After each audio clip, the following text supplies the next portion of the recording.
Le sarcasme est l'utilisation de l'ironie, dire une chose tout en voulant en vouloir une autre, ou d'autres procédés rhétoriques de manière mordante et blessante. Il y a une différence entre le sarcasme et la satire, bien qu'ils soient liés.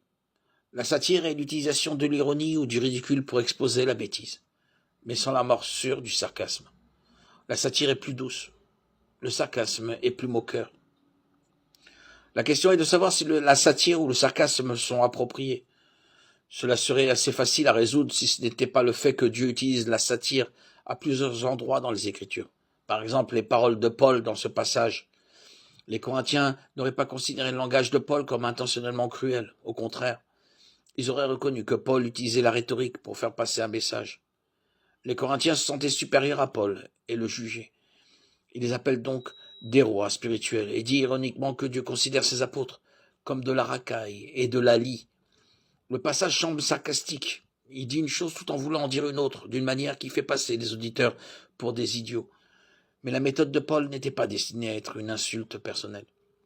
Le but était d'attirer l'attention des lecteurs et de corriger une fausse façon de penser. En d'autres termes, les paroles de Paul sont satiriques, mais pas sarcastiques. Elles sont prononcées avec amour envers des enfants bien-aimés. Vous êtes déjà rassasiés, vous êtes déjà devenus riches, vous êtes devenus rois sans nous. Et même je voudrais que vous soyez devenus rois afin que nous aussi nous régnions avec vous.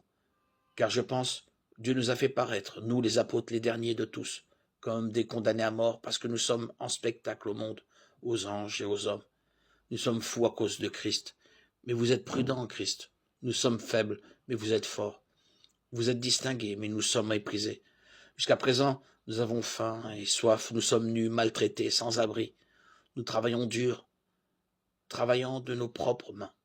Quand on nous insulte, nous bénissons. Quand on nous persécute, nous supportons. Quand on nous calomnie, nous cherchons à nous concilier. Nous sommes devenus comme l'écume du monde, la lie de toutes choses, jusqu'à maintenant. 1 Corinthiens 4, 8, 13. Le langage de Paul est ironique. Il est blessant, intentionnellement.